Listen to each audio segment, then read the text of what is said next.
ಇನ್ನು ಆರ್ಬಿಐನಿಂದ ದಿನಕ್ಕೊಂದು ರೂಲ್ಸ್, ದಿನಕ್ಕೊಂದು ಕಾಯ್ದೆ. ರಿಸರ್ವ್ ಬ್ಯಾಂಕ್ ವಿರುದ್ಧ ಸಿಡಿದೆದ್ರು ಬ್ಯಾಂಕ್ನ ಸಿಬ್ಬಂದಿ. ದೇಶಾದ್ಯಂತ 4 ದಿನ ಪ್ರತಿಭಟನೆಗೆ ಬ್ಯಾಂಕ್ ಸಿಬ್ಬಂದಿ ತಯಾರಿಯನ್ನು ಮಾಡಿಕೊಳ್ತಾ ಇದ್ದಾರೆ. ಡಿಸೆಂಬರ್ 28ರಂದು ಸಂಜೆ ಸಾಂಕೇತಿಕ ಪ್ರತಿಭಟನೆ, ಘೋಷಣೆ ಕೂಗಿ ಆಕ್ರೋಶವನ್ನು ವ್ಯಕ್ತಪಡಿಸುತ್ತಾರೆ. ಡಿಸೆಂಬರ್ 29ರಂದು ಕಪ್ಪು ಪಟ್ಟಿ ಧರಿಸಿ ಕೆಲಸವನ್ನು ನಿರ್ವಹಿಸೋದಕ್ಕೆ ನಿರ್ಧಾರವನ್ನು ಮಾಡಿದ್ದಾರೆ. ಜನವರಿ 2ರಂದು ಆರ್ಬಿಐ ವಿರುದ್ಧ ಹಣಕಾಸು ಸಚಿವ ಜೇಟ್ಲಿಗೆ ಇವರು ಪತ್ರವನ್ನು ಬರೆಯಲಿದ್ದಾರೆ. ಜನವರಿ 3ರಂದು ಬೆಳಗ್ಗೆಯಿಂದ ಮಧ್ಯಾಹ್ನದವರೆಗೆ ಆರ್ಬಿಐ ಮುಂದೆ ಪ್ರತಿಭಟನೆಯನ್ನು ನಡೆಸಲಿದ್ದಾರೆ. ಆರ್ಬಿಐ ವಿರುದ್ಧ ಬ್ಯಾಂಕ್ ನೌಕರರು ಆಕ್ರೋಶವನ್ನು ವ್ಯಕ್ತಪಡಿಸಿದ್ದಾರೆ. ಪ್ರಧಾನ ಮಂತ್ರಿ ಅವ್ರನ್ನ ಕೇಳಿದ್ರೆ ಅರುಣ್ ಜೈಟ್ಲಿ ಅಂತ ಹೇಳ್ತಾರೆ. ಅರುಣ್ ಜೈಟ್ಲಿ ಅವರು ದಿನ ಒಂದೊಂದು ಹೇಳ್ತಾರೆ. ಇದುವರೆಗೂ 44 ತಿದ್ದುಪಡಿ ಮಾಡಿದ್ದಾರೆ. ಮೊದಲನೇ ದಿನ 8ನೇ ತಾರೀಕು ಅನಾಣ್ಯೀಕರಣ ಮಾಡುವಾಗ ಏನು ಹೇಳಿದ್ರು ಅದನ್ನು 44 ಸಲ ತಿದ್ದಿದ್ದಾರೆ. ಪರಿಣಾಮ ಗೊತ್ತಿಲ್ಲದೆ ಇರೋವಂಥ ನಿರ್ಧಾರ ತಗೊಂಡಿದ್ದೀರಾ, ಅದು ತಪ್ಪು. ರಿಸರ್ವ್ ಬ್ಯಾಂಕ್ ಗವರ್ನರ್ ಅವತ್ತಿಂದ ಇವತ್ತವರೆಗೂ ಯಾವುದೇ ವಿಷಯದಲ್ಲಿ ಏನೂ ಮಾತಾಡ್ತಾ ಇಲ್ಲ.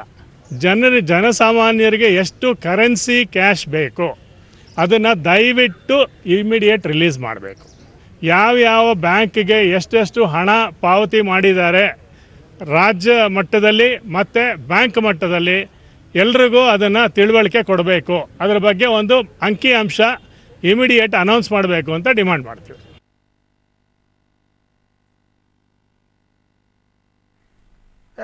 ಈ ಬಗ್ಗೆ ಮತ್ತಷ್ಟು ಮಾಹಿತಿಯನ್ನು ಪಡೆಯೋಣ. ನಮ್ಮ ಪ್ರತಿನಿಧಿ ಪವಿತ್ರ ನಮ್ಮ ಜೊತೆ ಇವಾಗ ನೇರ ಸಂಪರ್ಕದಲ್ಲಿದ್ದಾರೆ. ಪವಿತ್ರ, ಇಷ್ಟು ದಿನ RBI ಮಾಡ್ತಕ್ಕಂಥ ರೂಲ್ಸ್ ಅಂಡ್ ರೆಗ್ಯುಲೇಷನ್ಸ್ಗಳಿಗೆ ಜನಸಾಮಾನ್ಯರು ಹಿಡಿಶಾಪ ಹಾಕ್ತಾ ಇದ್ರು, ಆಕ್ರೋಶ ವ್ಯಕ್ತಪಡಿಸ್ತಾ ಇದ್ರು. ಅಂದರೆ RBI ಅವರು ಉತ್ತರ ಕೊಡಬೇಕಾಗಿರಲಿಲ್ಲ ಜನಗಳಿಗೆ ಉತ್ತರ ಕೊಡಬೇಕಾದವ್ರು ಯಾರು? Bank employees. RBI ನೋಡಪ್ಪ ಈ ಥರ ರೂಲ್ಸ್ ಮಾಡಿದೆ ಅಂತ ಹೇಳಬೇಕು, ಜನಗಳಿಂದ ಬಯಸ್ಕೊಳ್ಬೇಕು. ಇದರಿಂದ ಬೇಸತ್ತು ಈಗ ಬ್ಯಾಂಕ್ ಸಿಬ್ಬಂದಿ ಈ ರೀತಿ ನಿರ್ಧಾರಕ್ಕೆ ಬಂದ್ರ ಹೇಗೆ ಅಂತ?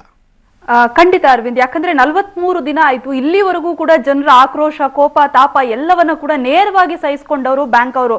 ಅತ್ತ RBI ಅಧಿಕಾರಿಗಳು ಕೂಡ ಮಾತಿಗೆ ಸಿಗಲ್ಲ, ಸರ್ಕಾರ ಕೂಡ ಜನ ಹೇಳಿದ್ದನ್ನ ತಲುಪಿಲ್ಲ. ಸೊ ಇದರಿಂದ ಆಕ್ರೋಶಗೊಂಡಿರುವಂತಹ ಬ್ಯಾಂಕ್ ಸಿಬ್ಬಂದಿಗಳು ಈಗ RBI ವಿರುದ್ಧ ಹಾಗೂ ಸರ್ಕಾರದ ವಿರುದ್ಧ ಒಂದು ದೊಡ್ಡ ಸಮರಕ್ಕೆ ಮುಂದಾಗಿದ್ದಾರೆ. ಇಷ್ಟು ದಿನ ಸಹಿಸಿಕೊಂಡಿದ್ರು ಅವರು ಕೂಡ ಈಗ ಸಾರ್ವಜನಿಕವಾಗಿ ಹೇಳಿಕೆಯನ್ನು ಕೂಡ ಬಿಡುಗಡೆ ಮಾಡಿರುವಂತದ್ದು. ಅವ್ರು ಹೇಳ್ತಾ ಇರುವಂತದ್ದು, ಈಗಾಗಲೇ ಕೆಲವೊಂದು ಬ್ಯಾಂಕ್ ಅಧಿಕಾರಿಗಳು ಸಿಕ್ಕಿಬಿದ್ದಿದ್ದಾರೆ ನಿಜ, ಅವರ ವಿರುದ್ಧ ಕ್ರಿಮಿನಲ್ ಮೊಕದ್ದಮೆಯನ್ನ ಮಾಡ್ಲಿ. ಇನ್ನೊಂದು ಕಡೆ RBI ಅಧಿಕಾರಿಗಳು ಏನ್ ಮಾಡ್ತಾ ಇದ್ದಾರೆ ಅಂದ್ರೆ, ಖಾಸಗಿ ಬ್ಯಾಂಕ್ಗಳ ಜೊತೆ ಶಾಮೀಲಾಗಿ ಅಲ್ಲಿನ ಅಧಿಕಾರಿಗಳು ಅವರಿಗೆ ಹೆಚ್ಚು ದುಡ್ಡನ್ನ ಬಿಡುಗಡೆ ಮಾಡ್ತಾ ಇದ್ದಾರೆ ವಿನಃ ಬ್ಯಾಂಕುಗಳಿಗೆ, ರಾಷ್ಟ್ರೀಕೃತ ಬ್ಯಾಂಕುಗಳಿಗೆ ದುಡ್ಡನ್ನ ಬಿಡುಗಡೆ ಮಾಡ್ತಾ ಇಲ್ಲ. ಆದ್ರೆ ಜನರಿಗೆ ಅದೊಂದು ತಪ್ಪು ಮಾಹಿತಿ ಹೋಗ್ತಾ ಇದೆ, ದುಡ್ಡಿದ್ರು ಕೂಡ ಬ್ಯಾಂಕ್ನವರು ಕೊಡ್ತಾ ಇಲ್ಲ ಅನ್ನುವಂಥದ್ದು. ಸೊ ಅದರಿಂದ ಎಷ್ಟು ದುಡ್ಡನ್ನ RBI ಎಷ್ಟು ಬ್ಯಾಂಕ್ಗಳಿಗೆ ನೀಡಿದೆ ಅನ್ನುವಂಥದ್ದನ್ನ ಅಂಕಿಅಂಶವನ್ನ ಸಾರ್ವಜನಿಕವಾಗಿ ಬಹಿರಂಗ ಪಡಿಸಬೇಕು. ಇನ್ನೊಂದು ಕಡೆ 500 ರೂಪಾಯಿಯ ನೋಟುಗಳು ಇನ್ನೂ ಕೂಡ ಸಮರ್ಪಕವಾಗಿ ಬ್ಯಾಂಕುಗಳಿಗೆ ತಲುಪಿಲ್ಲ.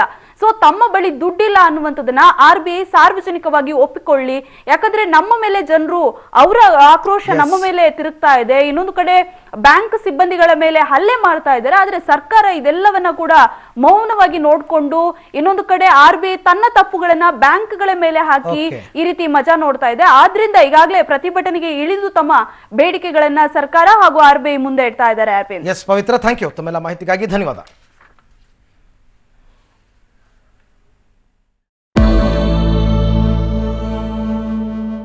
ಹೊಸ ಅಕೌಂಟಿಗೆ ಇವತ್ತು 5,000 ರೂಪಾಯಿಯನ್ನು ಜಮೆ ಮಾಡಬಹುದು. ನೀವು ನಿಮ್ಮ ಹಣವನ್ನು ಮನೆಯಲ್ಲಿ ಖರ್ಚಿಗೆ, ಮಗಳ ಮದುವೆಗೆ, ಸಾಲ ತೀರಿಸೋಣ ಅಂತ ಕಷ್ಟಕ್ಕೆ ಬರ್ತಾ ಇಟ್ಕೊಂಡಿದ್ದಂಥ ಹಣನೆಲ್ಲ ಇವತ್ತು ಜನ ತಗೊಂಡು ಹೋದರೆ ಪಡಬಾರದ ಪರಿಪಾಟಲನ್ನು ಪಟ್ಟಿದ್ದಾರೆ. ಬ್ಯಾಂಕ್ ಅಧಿಕಾರಿಗಳು 5,000 ರೂಪಾಯಿ ಮೇಲೆ 1 ರೂಪಾಯಿ ಇದ್ದರೂ ಕೆಲವು ಕಡೆ ತಗೊಂಡೇ ಇಲ್ಲ, ಕೆಲವು ಕಡೆ ಪ್ರಶ್ನೆ ಕೇಳಿ ಹೈರಾಣ ಮಾಡಿದ್ದಾರೆ. ಯಾವ ಮಟ್ಟಿಗೆ ಅಂದರೆ, ಇಷ್ಟು ದಿನ ಯಾಕೆ ಹಣ ಕಟ್ಟಲಿಲ್ಲ, ಲಿಖಿತ ರೂಪದಲ್ಲಿ ಬರೆದು ಕೊಡಿ ಅಂತ ಕೇಳ್ತಿದ್ದಾರೆ. ಮೋದಿಗೆ ಗೊತ್ತಿದೆ ಜಯ ಸಾವಿನ ರಹಸ್ಯ, ಮೋದಿಗೆ ತಿಳಿದಿದೆ ಚಿನ್ನಮ್ಮನ ಸಂಚಿನ ಸತ್ಯ. CBI ತನಿಖೆ ಆದ್ರೆ ಮಿಸ್ ಇಲ್ಲದೆ ಜೈಲಿಗೆ ಹೋಗ್ತಾರಾ ಶಶಿಕಲಾ? ಚಿಕ್ಕಮ್ಮ ಕಮ್ಮಿ ಹಿಂದೆ ಹೋದ್ರೆ ಕುಗ್ಗುತ್ತಾ ನಮೂಬಲ.